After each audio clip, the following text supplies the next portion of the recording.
உங்களை கேட்குறக்கு யாருமே கிடையாது. நீங்க தான் எல்லாமே டிசைனிங் ஆத்தர். பாதி கண்ட்ரீஸில் ஷார்ட் வேவ் டயக்ராம் பேன் பண்ணிட்டான். ஸோ இது காலேஜில் படித்த விஷயத்தையே நம்ம முழுசாக ப்ராக்டிஸ் டோலோ 615 தாண்டி டோலோ 1000க்கு போயிட்டுருக்கு. அது இன்ஸ்டன்ட் ரிசல்ட் கொடுக்குதா அப்படின்னு கேட்டால் கொடுக்குது. ஹிஜாமா அதாவது பிளட்டெல்லாம் வரும்.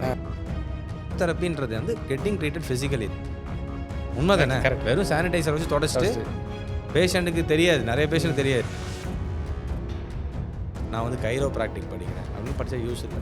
கரெக்ட். நிறைய பேர் கைரோ ப்ராக்டிக்கையும் வந்து அது தலையில் தூக்கி வச்சுட்டு கொண்டாடுறாங்க. அது கைரோ ப்ராக்டிக்னு எக்ஸ்டெண்டட் வெர்ஷன் ஆஃப் ஃபிசியோதெரப்பி தான். ஆனால் அது தனி கோர்ஸ்.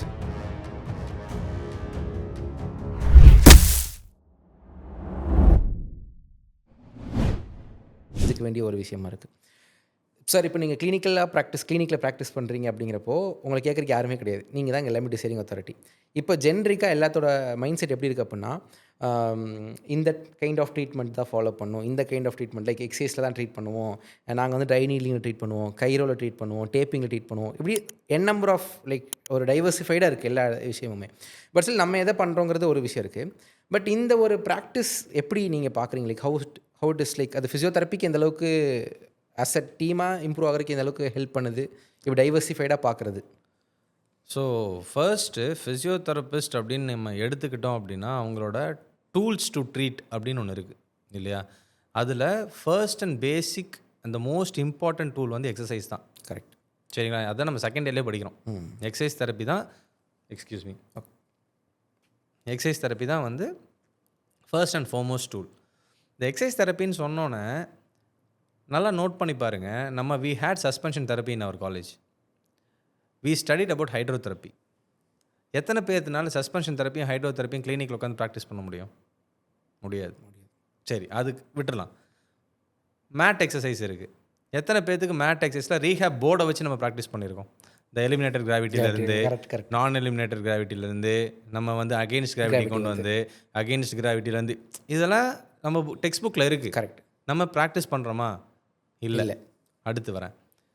அல்ட்ராசவுண்ட் தெரப்பி இருக்குது, எலக்ட்ரோ தெரப்பி, இதில் வந்து ஐஎஃப்டி இருக்குது, ultrasound, shock wave diathermy. Shock wave இல்லை, we studied only short wave diathermy. Shock wave நம்ம படிக்கல. ஷார்ட் வேவ் டயத்தெரமி இருக்குது, மைக்ரோவேவ் டயத்தெரமி இருக்குது, லாங் வேவ் டயத்தெரமி இருக்குது. இது எல்லாமே வந்து நம்மளோட டெக்ஸ்ட் புக்கில் இருக்கிற புக்ஸு. நம்ம long wave diathermy microwave diathermy பார்க்கவே இல்லை. ஏன்னா எந்த காலேஜ்லையுமே இல்லை. லேசர் இருக்குது. லேசர் ரொம்ப காஸ்ட்லி. ஒரு நார்மலான ஃபிசியோனால ஒரு லேசர் ட்ரீட்மெண்ட் வாங்கி வைக்கிற அளவுக்கு வசதி இருக்குமான்னு கேட்டால் ஐ எம் நாட் ஷுர். சில பேர் வச்சுருக்கிறாங்க. பட் எல்லா ஃபிசியோஸ்னாலும் லேசர் ப்ராக்டிஸ் பண்ண முடியுமா? முடியாது. கரெக்ட். பாதி பாதி கண்ட்ரீஸில் ஷார்ட் வேவ் டயக்ராம் பேன் பண்ணிட்டான். ஓகே, இதையும் விட்டுடலாம். ஸோ இது ரெண்டும் தான் வந்து நம்ம காலேஜில் படித்த விஷயம். ஸோ இது காலேஜில் படித்த விஷயத்தையே நம்ம முழுசாக ப்ராக்டிஸ் பண்ணல. அப்படி இருக்கிறப்ப புதுசாக வந்திருக்க விஷயத்தை நம்ம ஏன் ப்ராக்டிஸ் பண்ணணும் அப்படின்னு சில பேர் கேட்பாங்க. கரெக்டாக அதான் கேள்வியாக இருக்குது. இப்போது அதுதான் மெயின் கேள்வியாகவே இருக்கும். இப்போ அந்த புதுசாக ப்ராக்டிஸ் பண்ணுறதுன்றது என்ன அப்படின்னா, எல்லாத்துலேயும் ஒரு அப்டேட் வேணும். கரெக்டாக? இப்போது பேராசிட்டமால் இருக்குல்ல, ஃபஸ்ட்டு வந்து நம்ம ஸ்கூல் படிக்கிற காலத்துலலாம் வந்துட்டு ஒரு ஹாஸ்பிட்டலுக்கு ஒருத்தவங்க போனாங்க அப்படின்னா 100 mg ஜாஸ்தி. அனாசின்னு ஒரு டேப்லெட் இருக்கும், கேள்விப்பட்டிருப்பீங்க. கரெக்ட். இந்த பொட்டி கடையில் கிடைக்கும். சாரிடான்னு ஒன்று இருக்குது, அதுவும் பேராசிட்டமால் தான். குரோசின்னு ஒன்று இருக்குது, கரெக்ட், அதுவும் பேராசிட்டமால். இதெல்லாம் 100 mg தான். இப்போ இருக்கிற டேட்டில் அந்த 100 mgயும் டேப்லெட்ஸ் எல்லாம் போட்டால் யாருக்காவது கேட்குதா? இல்லை. எல்லாம் டோலோ 650க்கு போயிட்டாங்க. கரெக்ட். டோலோ 650 தாண்டி டோலோ 1000க்கு போயிட்டு இருக்கு. நம்ம வி ஆர் கெட்டிங் அடாப்டட் இல்லையா? பேராசிட்டமாலும் ஒரு கிட்டத்தட்ட ஒரு ட்ரக் தானே. அது நம்ம ஜெனட்டிக்கலாக நம்மளை மாற்றிக்கிட்டே இருக்குது. ஒரு குறிப்பிட்ட லெவலுக்கு மேலே அது நம்மளை ஏற்றுக்க மாட்டேங்குதுன்ற மாதிரி சொல்லிட்டு போயிட்டே இருக்கலாம். ஸோ இந்த நீட்லிங் ஏன் இப்போ உள்ளே வந்துச்சு அப்படின்னா, எல்லா மக்களும் இன்றைக்கி இன்ஸ்டன்ட் ரிசல்ட் எதிர்பார்க்குறாங்க. இன்ஸ்டன்ட் மேகி நூடுல்ஸ் மாதிரி இன்ஸ்டன்ட் ரிசல்ட் எதிர்பார்க்குறாங்க. அது இன்ஸ்டன்ட் ரிசல்ட்டை கொடுக்குதா அப்படின்னு கேட்டால் கொடுக்குது. அது வந்து it is physically getting treated தானே. நம்ம ஃபிசிக்கல் தெரபிஸ்ட் தானே. Correct. It is not involving any drugs. இல்லை. பட் ஸ்டில் அப்போ இந்த இடத்துல வந்து நான் இன்வேசிவ் தெரபிஸ்டாக இருக்கவங்க இன்வேசிவாக மாறுறாங்கிற ஒரு இது வருது. நீங்கள் ட்ரை நீலிங் மட்டும் ப்ராக்டிஸ் பண்ணுங்க நான் சொல்ல. இல்லை சொல்கிறேன், இன்னும் சொல்லிட்டே ஓகே. ட்ரை நீலிங்னு ஒன்று வருது, இன்ஸ்டண்ட்டாக ரிலீஸ் பண்ணு. இந்த ட்ரை நீலிங் வரதுக்கு முன்னாடி என்ன ஆச்சுன்னா, இந்த ட்ரிகர் பாயிண்ட் ரிலீஸ்னு ஒரு கோர்ஸ் நிறையா நடத்திட்டு இருந்தாங்க. மயோஃபேஷியல் ரிலீஸ் அப்படின்னு சொல்லிட்டு, ட்ரிகர் பாயிண்ட் ரிலீஸ்னு சொல்லிட்டு. ஓகே, இதெல்லாம் எங்கேருந்து வந்துச்சுன்னு நினைக்கிறீங்க? மயோஃபேஷியல் ரிலீஸு, ட்ரிகர் ரிலீஸு, அப்புறம் இந்த ஆஸ்டியோபதி கொஞ்சம் பேர் ப்ராக்டிஸ் பண்ணாங்க, கைரோ ப்ராக்டிக்ஸ்னு கொஞ்சம் பேர் ப்ராக்டிஸ் பண்ணுறாங்க, அப்புறம் வேறு என்ன நிறையா இருக்குது. கப்பிங் தெரப்பின்னு கொஞ்சம் பேர் ப்ராக்டிஸ் ஹிஜாமா பண்ணுறாங்க. அப்படின்னு ஒன்று இருக்குது. அது தெரில. ஹிஜாமா அது பிளட்டெல்லாம் வரும்னு நினைக்கிறேன். அதெல்லாம் நிறைய பேர் ப்ராக்டிஸ் பண்ணுறாங்களான்னு தெரியல எனக்கு. அது நான் ப்ராக்டிஸ்லாம் பண்ணுறதில்ல. அதெல்லாம் வேறு இருக்குது. பட் நான் என்ன சொல்கிறேன், இது எவ்வளோ தூரம் ஃபிசிக்கல் தெரப்பியாக போகுதோ அது வரைக்கும் நீ எல்லாத்தையும் கற்றுக்கலாம். ஓகே. களவும் கற்றுமாற. உனக்கு என்ன தேவையோ எல்லாத்தையும் கற்றுக்கோ. எதுவும் இது வேணான்னு சொல்லி ஒமிட் பண்ணாத. ஸோ நீங்கள் வந்து எந்த ஊர் ஆக்சுவலாக பேசிக்கலாக? கோயம்புத்தூர் தான் சார். கோயம்புத்தூர் தான். ஒரிசாவில் ஒரு டைப் ஆஃப் பிரியாணி இருக்குது, சாப்பிட்ருக்கீங்களா? போனதே இல்லை, சாப்பிட்டது இல்லை. போனதும் இல்லை, சாப்பிட்டதும் இல்லை. இல்லை. நான் இப்போ நான் சொல்கிறேன், ஒரிசா பிரியாணி தான் உலகத்திலே செம்ம டேஸ்டான பிரியாணின்னு சொல்கிறேன். நீங்கள் வந்து இல்லை எங்கள் ஊர் பிரியாணி தான் நல்லது அப்படின்னு சொன்னீங்கன்னா இது உங்களோட பெர்செப்ஷன். நான் ஒரிசாவில் போய் சாப்பிட்ருக்கேன், அதனால அது நல்லா இருக்குன்னு சொல்கிறேன். நீங்கள் என்ன பண்ணணுன்னா இருக்க எல்லா டெக்னிக்கும் கற்றுக்கணும். கரெக்ட். அதை நீங்கள் ப்ராக்டிஸ் பண்ணி பார்க்கணும். அதில் எது உங்களுக்கு ஃப்ரூட்ஃபுல்லாக இருக்குது, உங்களுக்கு மட்டும் கிடையாது, பேஷண்ட்டுக்கும் ஃப்ரூட்ஃபுல்லாக இருக்குதோ அதை மட்டும் ப்ராக்டிஸ் பண்ணுங்க. அதை விட்டுட்டு எனக்கு அது வரல, நான் போய் கற்றுக்கணும்னு அவசியம் இல்லை, ஆனால் நான் இது மட்டும்தான் படிச்சிருக்கேன், இதில் மட்டும்தான் நான் ப்ராக்டிஸ் பண்ணுவேன்னு நினைக்கிறது வந்து உங்களையும் 10 வருஷம் பின்னாடி தள்ளும். முழுசாகவும் நீங்கள் முன்னாடி வர முடியாது. கரெக்ட். அப்போ நீங்கள் சொல்கிறது வந்து எல்லாத்தையுமே தெரிஞ்சுக்கிட்டு அதில் நமக்கு என்ன கான்ஃபிடென்ட்டாக வருதுங்கிறத ப்ராக்டிஸ். ஆனால் ஃபிசியோதெரப்பின்றது வந்து கெட்டிங் ட்ரீட்டட் ஃபிசிக்கலி தான். ஃபிசிக்கலி. இதில் கப்பிங்கிறது என்ன பண்ணுதுன்றது மட்டும் தான் நீங்கள் யோசிக்கணும். கப்பிங்கில் வந்து நிறைய டெக்னிக்ஸ்லாம் இருக்குது. அது வந்து நீங்கள் கப்பிங் கிளாஸஸ்லாம் போனீங்கன்னு வச்சுக்கோங்களேன், அது வந்து ரொம்ப ட்ரெடிஷ்னல் மெடிசன் மாதிரி போயிடும். ஓகே. கப்பிங்கில் என்ன பண்ணணும், நம்மளுக்கு வந்து ஐஎஃப்டி படித்தோம் இல்லையா, ஐஎஃப்டியில் வேக்யூம் தெரப்பின்னு ஒன்று இருக்குது, பார்த்துருக்கீங்களா? வேக்யூம் எலக்ட்ரோட்ஸ் பார்த்துருக்கீங்களா? கரெக்ட். எத்தனை கிளினிக்கில் வேக்யூம் எலக்ட்ரோட்ஸ் இருக்குது? இல்லை. ஐஎஃப்டியோட ரப்பர் எலக்ட்ரோட்ஸே சரியாக கழுவ மாட்டாங்க. உண்மை தானே? வெறும் சானிடைசர் வச்சு தொடச்சிட்டு பேஷண்ட்டுக்கு தெரியாது, நிறைய பேஷண்ட்டுக்கு தெரியாது. கரெக்ட் இல்லையா? சானிடைசர் வச்சு தொடச்சிட்டு போகிறோம், ஆக்சுவலாக கழுவி தான் வைக்கணும் அது. ஓகே. அதே நம்ம பண்ணுறது இல்லை. ஓகேவா? இன்னொன்று, ரப்பர் எலக்ட்ரோட விட மெட்டல் எலக்ட்ரோட யூஸ் பண்ணி லின் கிளாத்தை யூஸ் பண்ணி தான் நம்ம ப்ராக்டிஸே பண்ணணும். அது நம்ம பண்ணுறது இல்லை. அப்போ நீ ப்ராக்டிஸ் பண்ணுறதே தப்பாக தான் ப்ராக்டிஸ் பண்ணிருக்க. கரெக்டா? ஓகே. ஷார்ட் வேவ் டயதெர்மி யூஸ் பண்ணுறதா இருந்தாலும் சரி, மைக்ரோ டயதெர்மி யூஸ் பண்ணால் இத்தனை ரோல்ஸ் ஆஃப் டவல்ஸ் வைக்கணுன்றது ஒரு ஐடியாலஜி. அது நம்ம யூஸ் பண்ணுறோமா? கிடையாது. வேக்ஸ் பாத் இருந்துச்சுன்னா தனி ரூம் இருக்கணுன்றது ஒரு ஐடியாலஜி. அது நம்ம பண்ணுறோமா? பண்ணுறதில்ல. ஸோ நீங்கள் பண்ணுறதே உருப்படியாக பண்ணல. அப்போ புதுசாக ஒரு டெக்னிக் உங்களுக்கு ஹெல்ப்ஃபுல்லாக இருக்குன்றப்போ அதை கற்றுக்கிறது என்ன தப்பு இருக்குது?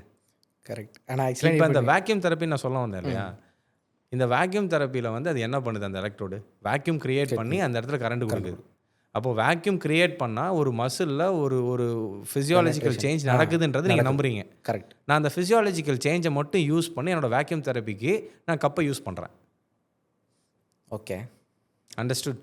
ஸோ நான் மசாஜ் பண்ணல, நான் வேக்யூம் யூஸ் பண்ணி எனக்கு அந்த இடத்துல இருக்கக்கூடிய ஸ்கின்னுக்கும் ஃபேஷியாக இருக்கக்கூடிய டிஃப்ரென்ஸை நான் எயிட் பண்ணுறேன்.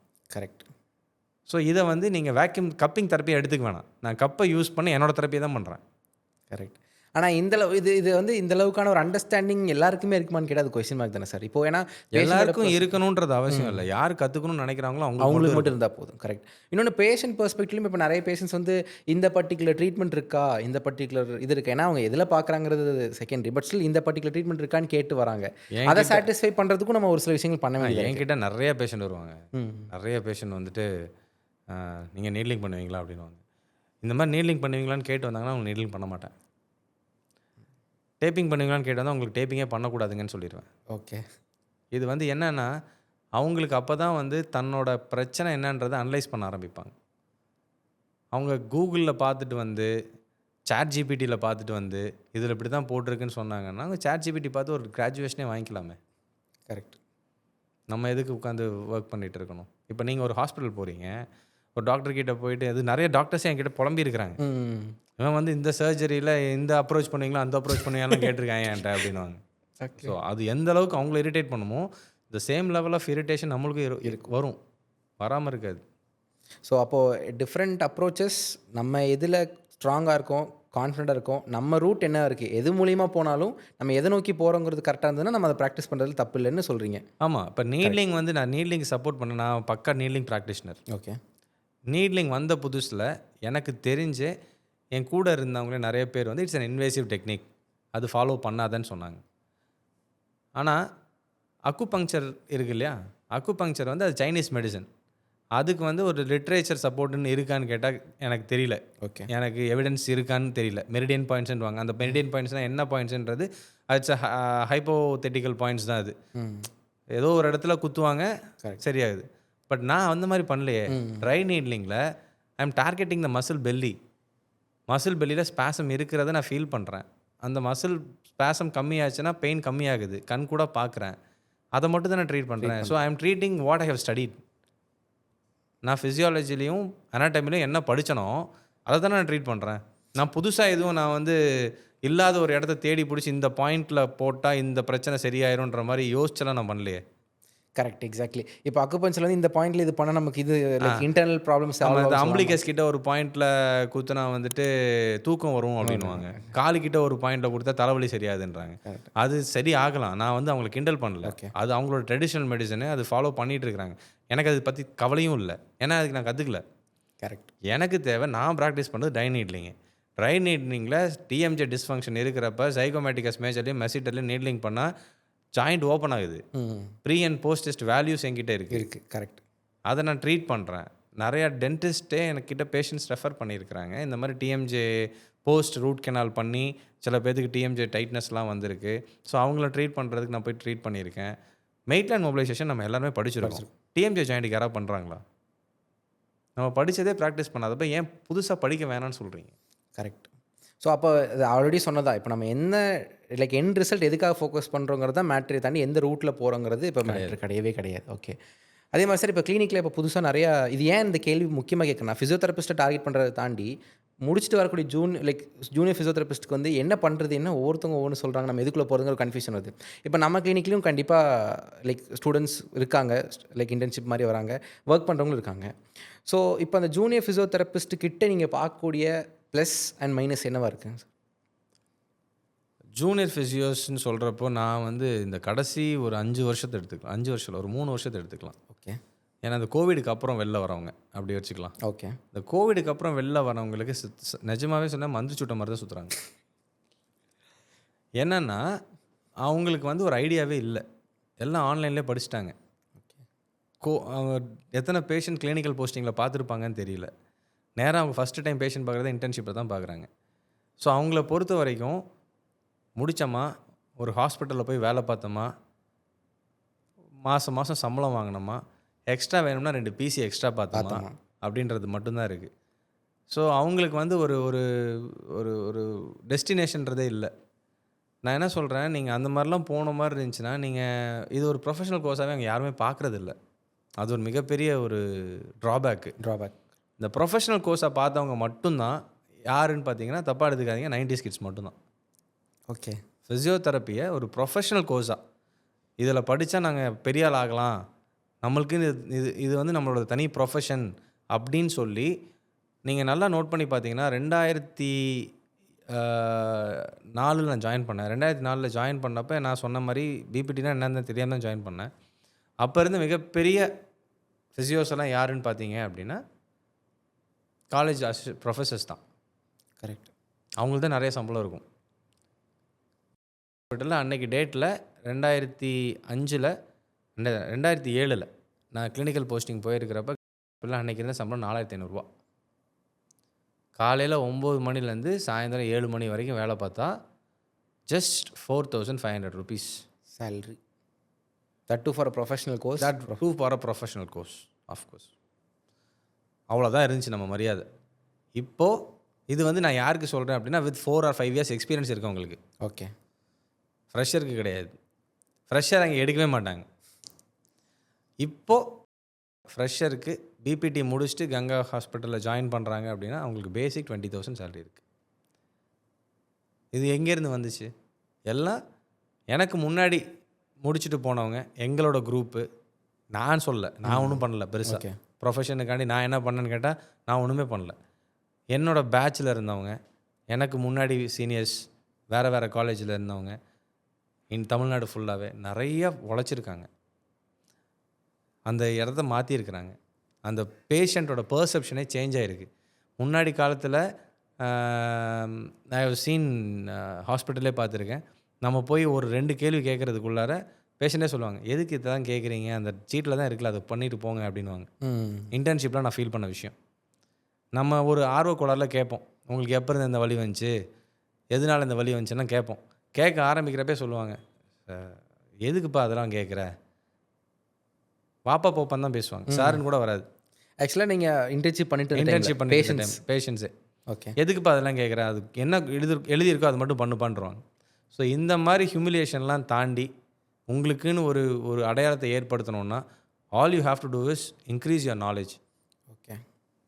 நாலேஜ் இன்க்ரீஸ் பண்ணுங்கள், நிறைய எஜுகேட் பண்ணுங்கள், பேசுங்க. பேஷண்ட் கிட்டலாம் இப்போ இருக்க ஜூனியர்ஸ் பேசுகிறதே கிடையாது. வந்தால் மூஞ்சி கூட பார்க்க மாட்டேன்றாங்க. அது ஏன்னு தெரியல. பேஷண்ட்டோட கண்ணு கூட ஐ கான்டாக்டே இல்லை. உட்காந்து பேசுங்க, சிரிங்க, க்ரீட் பண்ணுங்க. அவங்க யாராக வேணா இருந்துட்டு போகணும். குட் மார்னிங் குட் ஆஃப்டர்நூன் சொல்கிறது தப்பு இல்லை, க்ரீட் பண்ணுங்க. அதுவே யாரும் பண்ணுறது. நாங்கள் இங்கே சீனியர் தெரபிஸ்ட்டுக்கே குட் மார்னிங் சொல்ல மாட்டோம், நாங்கள் பேஷண்ட்டுக்கு சொல்லணும். இல்லை, அது க்ரீட் பண்ணுங்கள். அந்த க்ரீட் பண்ணுறதுல வந்து it will give you some sort of ஒரு ஒரு ப்ளஷர் கொடுக்கும் பேஷண்ட்டுக்கு. நம்மளுக்கு ஒரு குட் மார்னிங் சொல்கிறாங்க அப்படின்னு சொல்லிட்டு வந்துட்டு நுழைஞ்சோடனே வலி எப்படி இருக்குது கேட்க, எப்படி இருக்கீங்கன்னு கேளுங்க. டிராஃபிக்கான ஒரு நாளா, ரொம்ப டிராஃபிக்கா கேளுங்க. Sweet nothings is nothing wrong. Correct. In dealing with the patient. இதெல்லாம் தான் ஃப்ரெஷர்ஸ் தெரிஞ்சுக்கணும். இது எல்லாத்துக்கும் மேலே பேசிக்ஸ் நிறைய தெரிஞ்சிருக்கும். கரெக்ட். அனாட்டமி ஃபிசியாலஜியை நல்லா படிச்சிருந்தாலே போதும். பாதி விஷயம் இல்லை, 75% off your problems will be solved.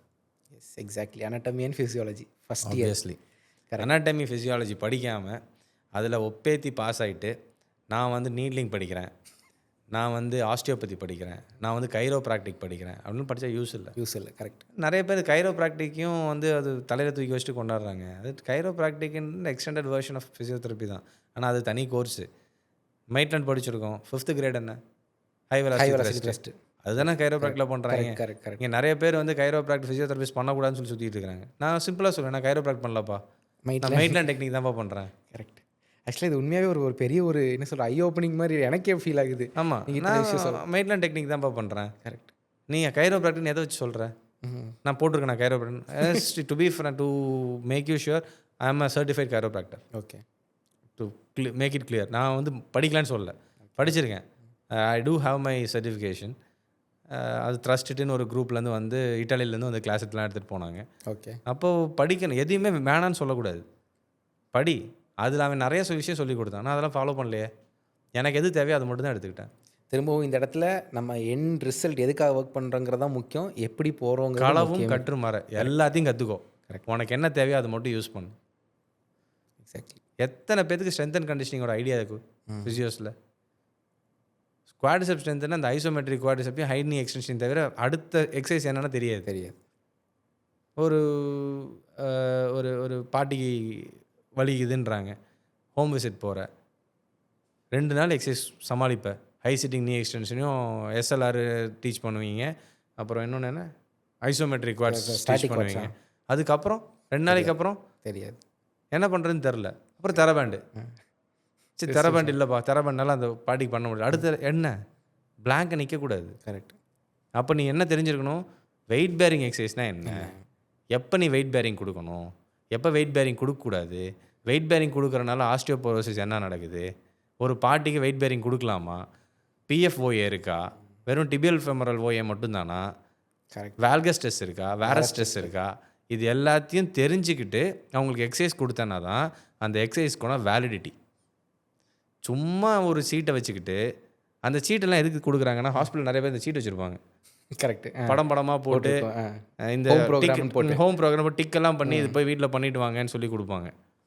அது ரொம்ப முட்டாள்தனம். அது ஆக்சுவலாக எதுக்குன்னா அந்த ஹாஸ்பிட்டல் பேர் ஊர் புறம் போய் ரீச் ஆகணும். Correct. Instead of giving a pamphlet there giving the exercise chart.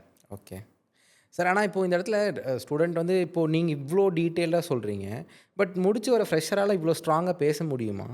இது எதுவுமே சொல்லி கொடுக்கலான்னு நினைக்கிறீங்களா? யூஜியில் சொல்லி கொடுத்துருக்காங்க, ஆனால் சிலபஸில் இருக்குது. கரெக்டு. படிக்கிறதும் படிக்காதும் உங்கள் இஷ்டம். அப்போது சொல்லி கொடுக்கணுங்கிறது அவசியம் இல்லைங்கிறீங்களா? சொல்லி கொடுத்துருப்பாங்க கண்டிப்பாக. ஓகே. ஆனால் ஆன் த கோல போயிருக்கும். இன்றைக்கி இருக்க டீச்சர்ஸ் வந்து யாருன்னு பார்த்தீங்கன்னா, நிறையா காலேஜஸ் இப்போ ஓப்பன் ஆயிடுச்சு. கரெக்ட். எக்ஸாக்ட்லி. நான் படிக்கிறப்போ 10 காலேஜ் இருந்துச்சுன்னு நினைக்கிறேன் கோயம்புத்தூரில். இப்போ 25 காலேஜ் என்னமோ இருக்குதுன்னு நினைக்கிறேன். ஸோ இத்தனை காலேஜில் ஒரு காலேஜ் நான் படிக்கிறப்பெல்லாம் 50 சீட்டு தான் இருந்துச்சு. இப்போ எல்லா காலேஜும் 100 சீட் ஆக்கிட்டாங்க. இத்தனை பேர் முடிச்சுட்டு வெளில வராங்க. இத்தனை பேர் முடிச்சுட்டு வரப்போ இத்தனை பேருக்கு வேலை. கேள்வி. புது காலேஜெல்லாம் போய் லெக்சராக உட்கார்றது. இப்போது ஒரு காலத்தில் நாங்கள் படிக்கிறப்பெல்லாம் என்னென்னா ஒரு கோர்ஸ் ஒரு ஒரு ஒரு சப்ஜெக்ட் எடுக்கிறாங்க அப்படின்னா அந்த சப்ஜெக்டை பற்றி லெக்சர் பண்ணுவாங்க. ப்ரொஃபஸர்ஸ் வந்து lecture, they will not teach. Correct. There's a major difference. சொல்லி கொடுப்பாங்க, சொல்லி கொடுத்துட்டு இதை பற்றி படிச்சுட்டு வாங்க, நாளைக்கு டிஸ்கஸ் பண்ணலான்னு வாங்க. அடுத்த டாபிக் என்னென்னா இதை பற்றி அசைன்மெண்ட் எழுதிட்டு வாங்கன்னு சொல்லுவாங்க. இன்றைக்கி இருக்கிறவங்க அப்படி கிடையாது, ஒரு பவர் பாயிண்ட் ப்ரெசன்டேஷனே வச்சுருக்கிறாங்க. அது வந்து இது பவர் பாயிண்ட் ப்ரெசன்டேஷன் வச்சு கொடுக்குறது தப்புன்னு நான் சொல்ல வரல. இதில் இன்னொரு பெரிய பிரச்சனை என்ன அப்படின்னா, நீங்கள் பேப்பரில் என்ன வரணும்னு எதிர்பார்க்குறீங்களோ அதை நீங்கள் கிளாஸ் எடுக்கிறீங்க. கரெக்டாக இந்த பேப்பரில் காசஸ் 5 காஸ், கான்ட்ராண்டிகேஷன்ஸ், இண்டிகேஷன்ஸ், அப்புறம் என்ன procedure, what ever it is, அந்த மாதிரி சைடு ஹெட்டிங்ஸ் போட்டு உங்களுக்கு திருத்துறதுக்கு ஈஸியாகவும் அவனுக்கு என்ன போய் சேரணும்னு நினைக்கிறீங்களோ அது போய் சேருதான் தெரிஞ்சுக்கிற மாதிரியும் மட்டும்தான் நீங்கள் நோட்ஸே ப்ரிப்பேர் பண்ணுறீங்க. அந்த நோட்ஸை டிக்டேட்டும் பண்ணிடுறீங்க, அவங்க நோட்ஸ் எடுத்துக்கிறாங்க. ஸோ இந்த நோட்ஸை மட்டும் எடுத்து படிக்கிறவனுக்கு எப்படி அதோட சாராம்சம் என்னன்னு தெரியும்? ஸ்கூலில் நீங்கள் படித்தப்போ இருந்துச்சான்னு தெரியல, நாங்கள் படித்தப்போ கோனார் நோட்ஸ் ஒரு நோட்ஸ் இருக்கும் தமிழுக்கு. கரெக்ட் இருந்து சரியா? கோனார் நோட்ஸ் மட்டும் படிச்சுட்டு வந்தால் செய்யுள் எப்படி மனப்பாடம் ஆகும்? செய்யுளை மனப்பாடம் பண்ணிட்டு அதோட எக்ஸ்ப்ளனேஷன் கோனார் நோட்ஸில் படிப்போம். கரெக்ட். நீ செய்யுளே மனப்பாடம் பண்ணாமல் கோனார் நோட்ஸை மட்டும் படிச்சுட்டு தானே எப்படி? கரெக்ட். அப்போ அதோட இது புரியாது இல்லையா? நிறைய புக்கு படி. ஒரு விஷயம் கெயிட்டுக்கு மட்டுமே இவ்வளோ பெரிய புக்கு இருக்குது, சூசன் புக் மாதிரி ஒரு புக்கு இருக்குது, உட்காந்து படி. உனக்கு கெயிட்டை பற்றி தெரிஞ்சுக்கணும்னா கரெக்ட். எப்போ வெயிட் பேரிங் கொடுக்கணும், ஆங்கிள் ஸ்ப்ரெயினுக்கு எப்போ வெயிட் பேரிங் கொடுக்கணும், இப்போ போய் நீ கேட்க மாட்டேல ஆர்த்தோபெடிக். அதை நீ படிச்சிருந்தேன்னா ஒரு ஆர்த்தோபெடிக் சர்ஜன் வந்து எதுக்கு நீ வெயிட் பேரிங் கொடுத்தேன்னு உன்னை பிடிச்சி கேட்குறப்போ நீ போய் தயங்கி நிற்க மாட்டேல்ல. Correct. when you have knowledge you can definitely answer anyone who is questioning you. when you don't have knowledge you have to wrap your hands down and listen to whatever they say. Sir அதே மாதிரி இப்போ இந்த ரெனோவேஷனுங்கிற ஒரு விஷயம் வந்து இப்போ hospital மத்தியில் ஓரளவுக்கு நான் ஆல்ரெடி இதுக்கு முன்னாடி பேசியிருக்கேன். இந்த மாதிரி கம்மியாக கொடுத்துட்டு பிசி பார்த்துக்கலாம் அப்படிங்கிற மாதிரி கொடுக்குறாங்க. பட் கிளினிக்ஸில் எந்த அளவுக்குன்னு தெரியல. இன்னும் நான் அந்த மாதிரி கொடுக்குற அளவுக்கு நான் டெவலப் ஆகல. பட் சில அந்தளவுக்கு இன்னும் எனக்கு பெருசாக ஐடியா இல்லை கிளினிக்ஸில் எப்படி இருக்குன்னு. ஸோ உங்களோட எக்ஸ்பீரியன்ஸில் கிளினிக்கில் எந்த அளவுக்கு ரெனோவேஷன் ஃபார் ஜூனியர் ஃபிசியோதெரபிஸ்ட் அதை வேலிடேட் பண்ணுறீங்க அப்படிங்கிற ஒரு விஷயம்? ரெமுனரேஷன் வரப்போ கிளினிக்கோட டைமிங் ஒரு முக்கியமான ஃபேக்டர். ஓகே. இப்போ ஹாஸ்பிட்டலில் பார்த்தீங்கன்னா 24 hours இருக்கும், சரியா? நீங்கள் இங்கே இல்லைனாலும் இன்னொரு இடத்துலேருந்து காசு எடுத்து போடலாம். ஃபார் எக்ஸாம்பிள் ஃபிசியோ கன்சியூமபிள்ஸ்னு ஒன்று இருக்கும். கன்சியூமபிள்ஸ் அப்படின்னா இப்போ ஒன்றும் இல்லை, நீங்கள் உள்ளே நுழையிற பேஷண்ட்டுக்கு ஒரு 3 எக்ஸசைஸ் சொல்லி வெளில அமிச்சா ஃபிசியோ கன்சல்டேஷனுக்கு வெளியில் 500 சார்ஜ் பண்ணிடுவான். ஃபிசியோ டிபார்ட்மெண்ட்டில் கொடுக்க மாட்டாங்க, வெளியில் பில்லில் ஃபிசியோ சார்ஜஸ்னு போட்டு 500 சார்ஜ் பண்ணிடுவான். கரெக்ட். உங்கள் ஒரு ப்ரைவேட் கிளினிக் வச்சுருக்கீங்க அப்படின்னா நீங்கள் அந்த மாதிரி சார்ஜ் பண்ண முடியாது. ஏன் பண்ணக்கூடாதுன்னு 4 பேர் கேள்வி கேட்டுக்கிட்டு வரலாம். ப்ராக்டிக்கலாக it is very difficult when you are dealing and இந்த பாவம் பார்த்து பழகிட்டவங்களுக்கு வந்து அது ரொம்ப கஷ்டம். கரெக்ட்.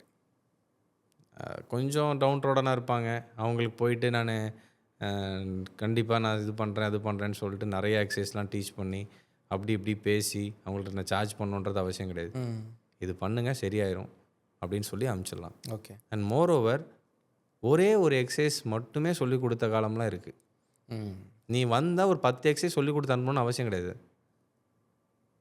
ஒரு எக்ஸசைஸ் போதும் அவனுக்கு வந்து ஒரு ட்ராபிசியஸ் டைட்டாக இருந்துச்சுன்னா அந்த ஒரு ட்ராபிசியஸ் மட்டும் ஸ்ட்ரெச் பண்ணிட்டு போகலாம்ல. கரெக்ட். எதுக்கு நீ தேவையில்லாமல் உட்காந்துட்டு குவாட்ரிசெப்ஸ் ஸ்டிச் பண்ணிருக்கிற? வந்துட்டான்றதுக்காண்டி மிளகா அரைக்காதா? அப்படி கிடையாது. ஸோ அது மாதிரி இது கிளினிக்கில் ரெமுனரேஷன்றதை விட உங்களுக்கு எவ்வளோ வருமானம் வருதுன்றது ஒரு முக்கியமான ஒரு ஃபேக்டர். இந்த வருமானம் வருதுன்றப்போ அந்த வருமானத்தில் எவ்வளோ செலவு இருக்குன்றதையும் பார்க்கணும். கரெக்ட். வாடகை ஒரு சிஸ்டமாக ஒர்க் ஆகுது, இங்கே ஒரு இண்டிவிஜுவலாக ஒர்க் பண்ணுறது வேறு, கார்பரேட்டாக ஒர்க் பண்ணுறது வேறு. கரெக்ட். எக்ஸாக்ட்லி. நீங்கள் கார்பரேட்டாக ஒர்க் பண்ணுறப்ப நிறையா ரெமுனரேஷன் கொடுக்கலாம். ஃபார் எக்ஸாம்பிள் இந்த ஏசிபிடின்னு ஒன்று இருக்குது, அபினவ் பிந்த்ரா என்ன ட்ரைனிங் அகாடமி, ஏபிடிபி. ஓகே. யா. ஸோ அங்கே வந்து ஃப்ரெஷர்ஸ்க்கெலாம் 35,000 வரைக்கும் கொடுக்குறாங்க ஃபிசியோதெரபிஸ்ட். ஆமாம். எங்கே சார் இருக்குது? நிறைய பிரான்ச்சஸ் இருக்கு பெங்களூர். ஆர்த்தோவன்ல இப்போ அவுட் சோர்ஸ் பண்ணியிருக்கிறாங்க. Okay okay okay. இங்கே என்ன சொல்கிறது, ஒரிசாவில் ஒரு 5 பிரான்ச் இருக்குது. ஓகே. பெங்களூரில் ஒரு 2 பிரான்ச் இருக்குது. ஹெட் குவார்ட்டர்ஸ் பெங்களூர் தான். இப்போ பேசிக் ஃபிசியோதெரபிஸ்ட்டுக்கு 35 கொடுக்குறாங்க. பரவாயில்லையே. நான் இது ஒரு அட்வர்டைஸ்மெண்ட்டாக கூட சொல்லுவேன். ABTP is a very good place for fresh physio.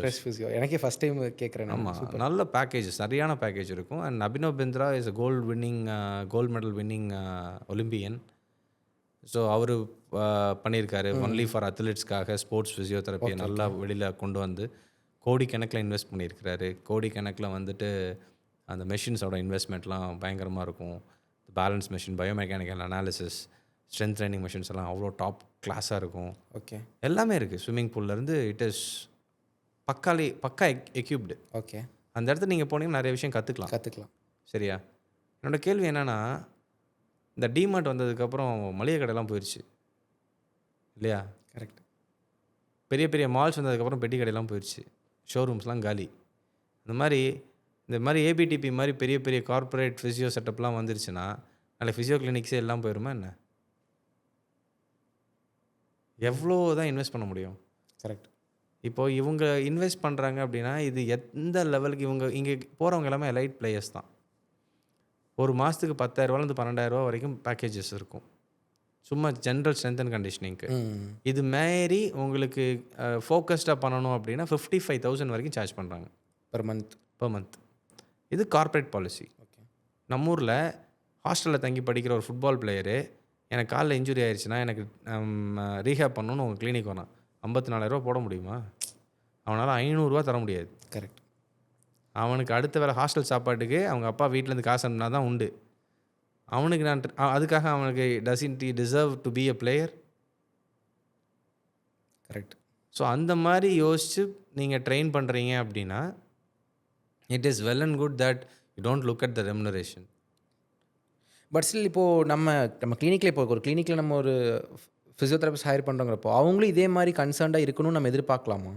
ஏன்னா இப்போ நம்ம இப்போ நீங்கள் சொல்கிற மாதிரி இப்போ இண்டிவிஜுவலாக நம்ம வந்துட்டு ரெண்ட் கொடுக்கணுங்கிறதோ மற்றது எல்லாமே நம்ம கையில் இருக்குது. ஃபஸ்ட்டில் ஒரு ஃப்ரெஷரை ஹையர் பண்ணும்போது நம்ம இதெல்லாம் அவங்ககிட்ட எதிர்பார்க்க முடியுமா? பார்க்கலாம். கஷ்டம், ரொம்ப கஷ்டம். ஃபார்ச்சுனேட்லி என்னோட ஜூனியர்ஸ் எல்லோரும் என்னோட மைண்ட் செட்டுக்கு ஒத்து போயிட்டாங்க.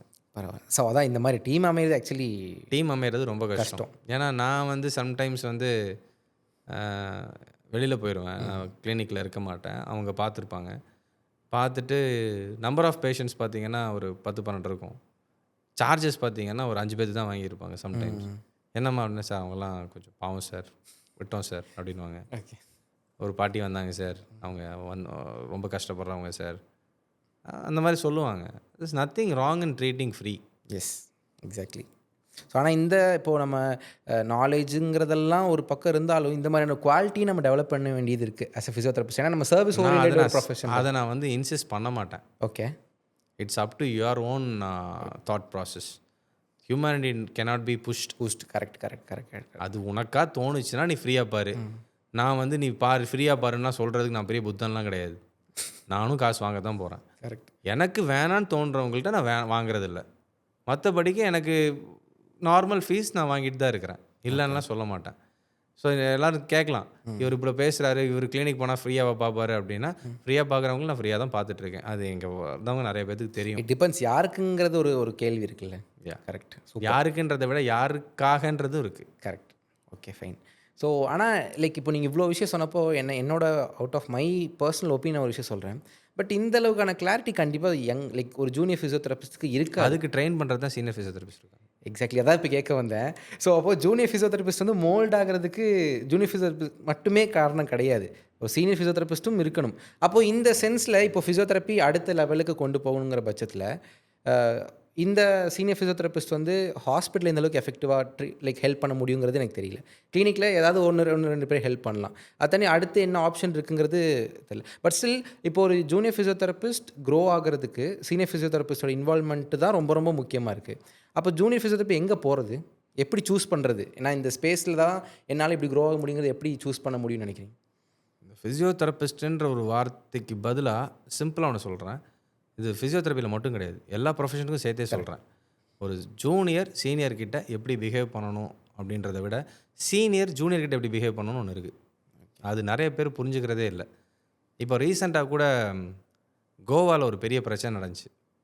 இந்த ஹெல்த் மினிஸ்டர் பேசி ஒரு டாக்டர் ஹியூமிலேட் பண்ணிட்டாங்கன்னு சொல்லி பெரிய பிரச்சனை ஆகி அது இதாக போச்சு.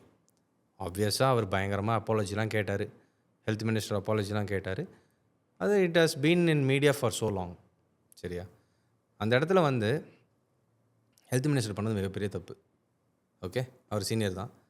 அவர் வந்து அவுட் ஆஃப் ப்ரொஃபஷன். அவர் பண்ணது தப்பு. அவரை பாக்கெட்டில் கை இருந்தால் இப்படி எடுக்குதுன்னு சொல்லி பயங்கரமாக ஹியூமிலேட் பண்ணியிருப்பார். அவர் ஒரு படிக்காதவன்கிட்ட பேசுகிற மாதிரி பேசியிருப்பார். பார்த்து எனக்கே செம்ம டென்ஷன், கோவம்லாம் வந்துருச்சு. ஒரு செகண்ட் அப்படி யோசிச்சுட்டு அவர் பண்ணது தப்பு தான், எவ்ரிதிங் இஸ் ஃபைன். அவர் he has to be pushed to apologise தான். ஒரு செகண்ட் அப்படி திரும்பி பாருங்க. இப்போ அந்த இடத்துல ஹெல்த் மினிஸ்டர் இல்லை, அந்த டாக்டரோட சீனியர் டாக்டர். ஓகே, இந்த பிரச்சனை ஆயிருக்குமா? அந்த ஹெல்த் மினிஸ்டர் கிடையாது. அதுக்கு பதிலாக அந்த டாக்டரோட, அங்கே இருந்த அந்த திட்டு வாங்கின டாக்டரோட அடுத்த லெவல் சீனியர் டாக்டர் பிரச்சனையாக இருக்குமா? இருக்காது. ஏன்? ஏன்னா அவருக்கு தெரியும் இது எப்படி இருக்கு. அப்போ அது ஹியூமிலேஷன் இல்லையா? அப்போயும் அது அவமானம் தானே? கரெக்டு தான். அதே மாதிரி அந்த டாக்டரு இன்னொரு டாக்டரை திட்டுறாங்க, அது ஹியூமிலேஷன் தான், இன்சல்ட்டு தானே. ஒரு நர்ஸு சூப்பரிண்டென்ட், நர்சிங் சூப்பரிண்டென்ட்னு சொல்லி நர்சிங் ஸ்டேஷனில் இருப்பாங்க. எல்லா ஹாஸ்பிட்டல்லையும் பார்த்துருக்கேன். நான் நடந்து கிராஸ் பண்ணி போகிறப்ப இந்த நர்சிங் சூப்பரிண்டென்ட் இருக்கவங்க அந்த இருக்கிற நர்ஸை பூரா திட்டிகிட்டு இருப்பாங்க. கரெக்டு.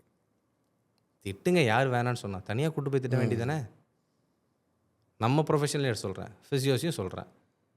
இன்னொரு ஃபிசியோ திட்டுறப்ப கரெக்டாக ஜூனியர்ஸ் முன்னாடி தான் ஜம்பம் காட்ட வேண்டியது. கரெக்டு. ஏன்? அவனுக்கு ஒரு மரியாதை இருக்கா? செல்ஃப் ரெஸ்பெக்ட் இருக்காதா? டிக்னிட்டி இருக்காதா? கரெக்ட். ஃபஸ்ட்டு உங்ககிட்ட ஒரு மரியாதையை ஒரு ஜூனியர் எதிர்பார்க்குறான் அப்படின்னா அவனுக்கான மரியாதையை நீங்கள் கொடுக்கணும். கரெக்ட். தனியாக இருக்கப்போ எவ்வளோ வேணாலும் சிரித்து பேசு, அவனை கூப்பிட்டு தனியாக ரூமுக்குள்ளே போட்டு அடி, அது உன்னோட பழக்க வழக்கம். நீ அவன் கூட சேர்ந்து சுற்றி என்னமோ பண்ணு.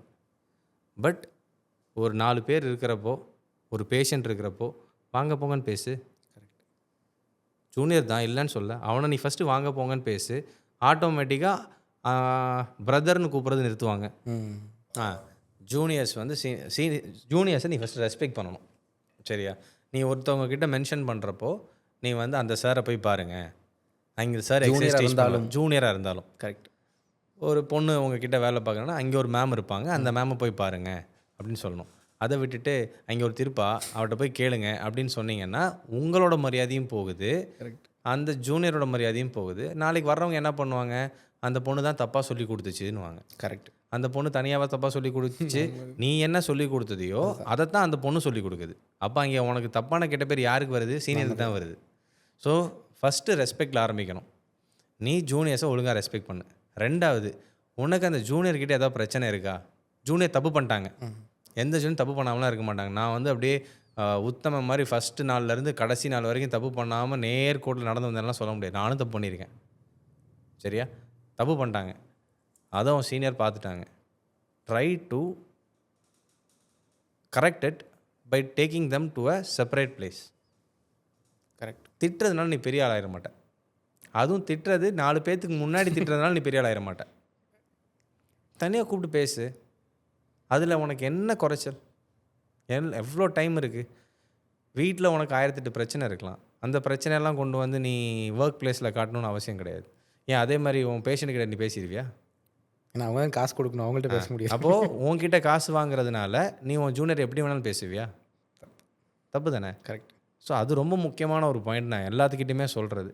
இன்னொன்று, நீ எப்படி ஒரு பேஷண்ட்டை அனலைஸ் பண்ணுற, நீ எப்படி அந்த பேஷண்ட்டுக்கிட்ட வேர்பலாக எப்படி அவங்கக்கிட்ட கம்யூனிகேட் பண்ணுற, அது எல்லாமே உன் ஜூனியர்ஸ் பார்த்துட்டே இருக்கான். அதை தான் அவன் போய் அவனோட ஃப்யூச்சரில் ப்ராக்டிஸ் பண்ண போகிறான். அப்போது நீ ஒரு முன்னோடியாக இருக்கணும். நீ வந்து ஒரு தப்பாக எடுத்துக்க வேணாம். கொஞ்சம் யங் அடலசன்ட் ஃபீமேல் வரப்போ ஒரு மாதிரியும், வயசான ஒரு தாத்தா வந்தால் ஒரு மாதிரியும் பிஹேவ் பண்ண அப்படின்னா அது மாறத்தான் போகுது. அது ப்ரொஃபஷனே கெடுத்துரும். அட் த சேம் டைம் நான் எதுவும் சொல்ல விரும்பலை. இது வந்து டிஸ்க்ளைமர், யாரையும் புண்படுத்தும் நோக்கம் இல்லை. யாருக்கு டிஸ்க்ளைமர்லாம் இல்லை, இது ஓப்பன் ஸ்டேட்மெண்ட் தான். It doesn't mean to only physios, what ever profession it is. ஒரு ஒரு ப்ரௌசிங் சென்டர். ஏன்னா நீங்கள் இது சொல்லும் போது, ஏன்னா ஆல்ரெடி ஒரு படம் வேறு ஃபிசியோதெரபிஸ்ட் அப்படி இருக்காங்கிற மாதிரி ஒரு படம் வந்து அது ஒரு பெரிய இதாச்சு. நான் அதுக்கு வந்து நிறைய பேர் கொடிலாம் பிடிச்சாங்க. நான் கேட்குறேன், எத்தனை படத்தில் வந்து டாக்டர்ஸ் ஆர்கன்ஸை தட்டி வைக்கிறாங்கன்னு சொல்லி படம் வந்திருக்கு? கரெக்ட். எத்தனை படத்தில் வந்துட்டு போலீஸ் வந்து வில்லனாகவே காட்டியிருக்காங்க? எத்தனை படத்தில் வந்து அரசியல்வாதிகளை நல்லவனாக காட்டியிருக்கிறாங்க? இல்ல அவங்க எல்லாத்துக்குமே கொடை பிடிச்சாங்களா? கரெக்டு தான். ஒரு படத்தில் ஃபிசியோதெரபிஸ்ட் ஒரு ப்ரொஃபஷன் காட்டினதே உனக்கு பெரிய விஷயம். ஏன்னா இத்தனை நாள் ஃபிசியோதெரபிஸ்ட் ப்ரொஃபஷன் இருந்ததே தெரியாமல் இருந்துச்சு. ஒரு படத்தில் காட்டியிருக்காங்க. சரி ஓகே, அதில் அவனோட கேரக்டர் தான் தப்பாக காட்டியிருக்காங்களே தவிர ப்ரொஃபஷன் தப்பாக காட்டல. Correct correct exactly. So you have to be proud that your profession has reach to certain level where the media persons can even identify your profession as a profession. Correct exactly. அதில் திருப்பி சொல்கிறாங்க physiotherapy டாக்டராக இருக்கான்னு சொல்கிறாங்க. இங்கே நீ போராடிட்டு இருந்த 10-20 வருஷமா டாக்டர்ன்ற பேர் போடுறதுக்காக இப்போ ஒரு படமே எடுத்து வச்சிருக்கிறான். ஸோ அதுக்கு நீ சந்தோஷம் பண்ணணும்ல. Correct correct exactly correct. So அது வந்து இது எதுக்காக சொல்ல வந்தோன்னா, யாரையும் மனதையும் புண்படுத்தும் நோக்கம் அல்ல. திரும்பவும் நான் அதை சொல்லிக்கிறேன். நம்ம யார் மனதையும் புண்படுத்த மாட்டோம். கரெக்ட். குற்றம் நினைஞ்சதாக குறுகுறுக்கும் இல்லை சார்? கண்டிப்பாக. ஓகே சார், இப்போ வந்துட்டு நான் லைக் ஜென்ரிக்காக கேட்குறேன். இப்போ ஒரு junior physiotherapist after completing BPT ஒரு கிளினிக்கு போகணும், கிளினிக் ஒர்க் பண்ணுற இன்ட்ரெஸ்ட் இருக்குது அப்படின்னா என்னென்ன பேசிக் குவாலிட்டிஸ் அவங்க டெவலப் பண்ணிக்கணும்?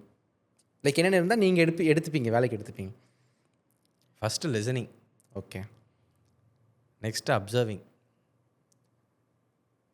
ரெண்டும் மெயினாக வேணும் ப்ரொஃபஷ்னலாக. அப்புறம் கொஞ்சம் நாலேஜ் இருந்தால் போதும். கொஞ்சம் நாலேஜ் அப்படின்னு சொல்கிறது வந்து வர்றவங்க எல்லாருமே வந்து டிஸ்டிங்ஷன் வாங்கிட்டு இருந்தால் தான் நான் உள்ளே எடுப்பேன்லாம் சொல்ல முடியாது.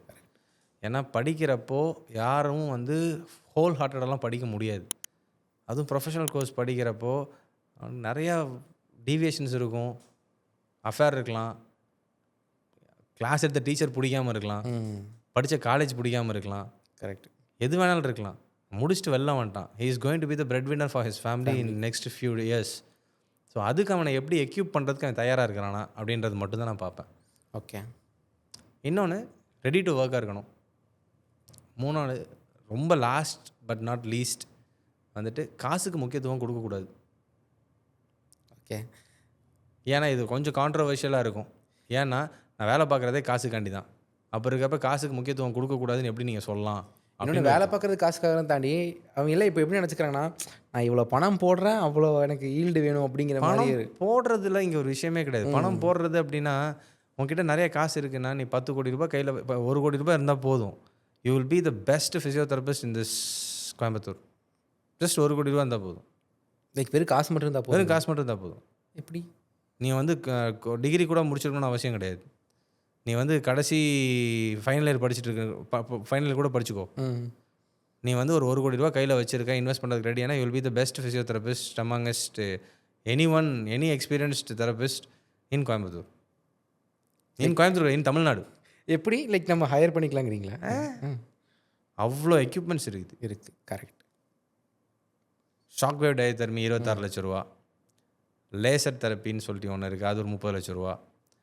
அப்புறம் இந்த க்ரையோ தெரப்பின்னு ஒன்று இருக்குது. இந்த க்ரையோ தெரப்பினா நம்ம வைக்கிற ஐஸ் கிடையாது, இது நைட்ரஸ் ஆக்சைடு யூஸ் பண்ணி பண்ணுற ஒரு க்ரையோ தெரப்பி மிஷின். அது ஒரு 20 லட்ச ரூபா சொல்கிறாங்க.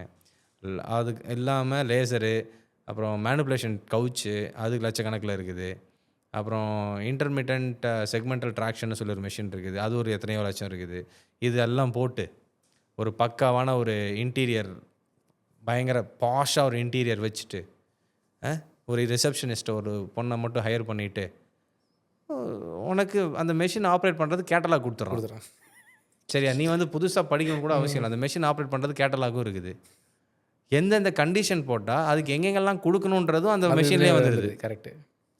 மெஷின் ஆன் பண்ணிவிட்டு ஃபார் எக்ஸாம்பிள் பெரிய ஆர்த்தரைட்டிஸ் ஷோல்டர் அப்படின்னா அது பாயிண்ட்ஸ் காட்டுது. இங்கெல்லாம் நீ ட்ரீட் பண்ணு அப்படின்னு சொல்லிட்டு எல்லாமே மெஷின் பேஸ்டாக போயிடுச்சு. அந்த மெஷின் வாங்கி வச்சுட்டு இந்த மாதிரி ஒரு பாஷான ஃபுல் ஏசி போட்டுரு, உனக்கு இன்வெஸ்ட்மெண்ட் 1 கோடி ரூபா. கரெக்ட். சரியா? உள்ள பேஷண்ட் வந்தான் அப்படின்னா வந்து ட்ரீட்மெண்ட் எடுத்துகிட்டு திரும்பி போகிறப்போ அவனுக்கு பயங்கர ஹாப்பியாக தான் இருப்பான். ஸோ ஒரு 4 இன்ஸ்டா இன்ஃப்ளூயன்சர்ஸை யூஸ் பண்ணி ஒரு வீடியோ போடு. You will be the number 1 physio in Tamil Nadu. Okay. அங்கே மாதிரி ஃபிசியோ கிளினிக் உலகத்திலே இல்லைன்றவாங்க. கரெக்டா? கரெக்ட். ஆனால் என்னைக்காச்சும் ஒரு நாள் நம்ம தெரியதானே போகுது எல்லாம் எப்படி நடக்குது அப்படிங்கிறது. என்ன தெரிய போகுது? இதில் என்ன தப்பு இருக்குன்னு நினைக்கிறீங்க? இல்லை சார், தப்புங்கிறத தாண்டி இப்போ நம்ம சிம்பிளாக சொல்லுவோம், எலக்ட்ரோ தெரப்பி படிச்சிருக்கோம், கரெக்டா? அந்த மிஷின் தான் யூஸ் பண்ணணும்னு யாரும் சொல்லலையே. கரெக்ட். நான் சயின்டிஃபிக் மிஷினில் தான் எலக்ட்ரோ தெரப்பி படித்தேன். ஆனால் நான் ஃபாலோ பண்ணுறது சட்டனூகாவில் எனக்கு எல்லா பாயிண்ட்ஸும் கொடுத்துருக்கான். ஆனால் சயின்டிஃபிக்கில் அந்த பாயிண்ட்ஸ்லாம் கொடுக்கல. இன்னொன்று சயின்டிஃபிக் நம்ம மெஷின் யூஸ் பண்ணப்ப அதில் அத்தனை நாப்ஸ் இருக்கும். எந்த நாபியாக நம்ம யூஸ் பண்ணியிருக்கோமா? இல்லை. ஃபிக்ஸ்டு நாப்ஸ் இருக்கும். இன்டென்சிட்டியை மட்டும் ஏற்றுறது இறக்குறது, அவ்வளோதான். இதுதான் நம்ம ப்ராக்டிஸு. கரெக்டா? கரெக்ட். ஆனால் அவன் எல்லாத்தையும் மர்ஜ் பண்ணி சூப்பராக ஒரு டிசைன் பண்ணி ஒரு பக்காவாக ஏஐலாம் இன்டியூஸ் பண்ணி கொடுக்குறான். அது யூஸ் பண்ணுறது என்ன தப்புன்றேன். ஸோ இதுவுமே கைண்ட் ஆஃப் நம்ம ப்ரொஃபஷனோட அட்வான்ஸ்மெண்ட் தான். அட்வான்ஸ்மெண்ட் தான். அது நான் தப்புன்னு சொல்லவே இல்லையே. நான் இந்த மெஷின்ஸ்லாம் யூஸ் பண்ணுறதுனால தப்புன்னு நான் சொல்ல வரல. அந்த மெஷின்ஸை யாருக்கு யூஸ் பண்ணணும்னு தெரிஞ்சுக்கிறது எக்ஸ்பீரியன்ஸில் தான் வரும். Correct correct correct correct. ₹1 கோடி இருந்து நீ இன்வெஸ்ட் பண்ணால் you will be called as the number 1 physio. But உன்கிட்ட வர்ற பேஷண்ட் அடுத்து இன்னொரு பேஷண்ட் கிட்ட போயிடுவான். இன்னொரு தெரபிஸ்ட் கிட்ட போயிடுவாங்க. கண்டிப்பாக இன்னொரு தெரபிஸ்ட் கிட்ட போய் தானே ஆகணும். ஏன்னா உனக்கு அந்த மெஷின்ஸ் இருக்குன்னு தெரியும், அந்த மெஷின்ஸ் ஆப்ரேட் பண்ண தெரியும், எப்போ யாருக்கு யூஸ் பண்ணணும்னு தெரியாதே. கரெக்ட். அது எக்ஸ்பீரியன்ஸாக தானே வரும். ஸோ இப்போது ரெனுமினேஷன் வந்து எந்த அளவுக்கு நமக்கு வராது, லைக் ஏர்லி ஸ்டேஜஸில் வரதுங்கிற மாதிரி இந்த அளவுக்கு நாலேஜ் ஏர்லி ஸ்டேஜஸில் வராது. கண்டிப்பாக அதுக்கு தான் கொஞ்சம் ஒரு நாள் இருக்கணும். இந்த திரும்பி திரும்பி ஒரே ப்ரொஃபஷனுக்குள்ளே போகிறேன்னு நினைக்க வேண்டாம். டாக்டர்ஸ் இருக்காங்க இல்லையா, எம்பிபிஎஸ் முடிச்சுட்டு ஒரு பிஜியும் முடிச்சதுக்கப்புறம் தே ஸ்ட்ரைட் அவே ஜஸ்ட் கோ போய் அப்படியே ஒரு கிளினிக்லாம் ஓப்பன் பண்ணிட மாட்டாங்க. They undergo fellowship programme. Yes exactly correct. Fellowship ப்ரோக்ராமில் ஒரு சின்ன ஒரு அமௌண்ட் ஸ்டைப்பண்ட் வாங்கிட்டு உட்காந்துருக்குறாங்க. எதுக்கு? நாலேஜ், எக்ஸ்பீரியன்ஸ் எல்லாம் கற்றுக்கணும் இல்லையா. அவங்களும் நான் படிச்சிட்டேன், நான் தனியாக போய் கிளினிக் போடுறேன் அப்படின்னா போடலாம், தப்பு இல்லை. பட் எந்த அளவுக்கு சக்ஸஸ்ஃபுல் ஆவாங்கன்னு தெரியாது. கரெக்ட். திரைக்கடல் ஓடியும் திரவியம் தேடல் தான். கரெக்ட். திரவியம்ன்றது இங்கே நான் மெயின் பண்ணுறது நாலேஜ். எவ்வளோ வேணாலும் தேடி தேடி போய் படிச்சுட்டே இருக்கலாம். படிப்புக்கு என்றைக்கு எண்டே கிடையாது. எவ்வளோ படிக்கிறோமோ அவ்வளோக்கு அவ்வளோ புதுசான விஷயங்கள் கற்றுக்கிட்டே இருக்கலாம். ஓகே, ஃபிசியோதெரபிஸ்டாக இருக்கவங்க கண்டிப்பாக ஒரு இன்ஸ்டாகிராம் பேஜ் வச்சுருக்கணும், அவங்க இதில் வீடியோ போடணும். சில பேர் வந்து இன்ஸ்டாகிராமை தப்பாக யூஸ் பண்ண ஆரம்பிச்சிட்டாங்க. ஒரு ஃப்ரெஷருக்கே நான் பேசிக் நாலேஜ் தேவையில்லைன்னு சொன்னேன். ஏன் தேவையில்லைன்னு சொன்னேன்? இல்லைங்க, ஃபிசியோதெரபிஸ்ட் தான் ஒரு வீடியோவில் போட்டிருந்தாங்க, இந்த மாதிரி பெயின் இருக்கவங்க இந்த எக்ஸசைஸ் பண்ணலான்னு போடுறேன். எந்த வீடியோலையாவது இந்த பெயினுக்கு இந்த மாதிரி பண்ணுங்கன்னு நான் சொல்லியிருக்கேன். இது தப்பான ஒரு விஷயம்னு சொல்லி பேசினா I am ready for discussion. எனக்கு தெரிஞ்ச ஒரு ஆர்த்தோபெடிக் சர்ஜன் இருக்கார். அவர் ஆர்த்தோபெடிக்ஸை தவிர எல்லாத்தையும் பற்றி பேசுவார். நீங்கள் பாட்டு சொல்லிட்டு போயிடுறீங்க சார், அவங்க என்னென்ன கேள்வி கேட்டாங்க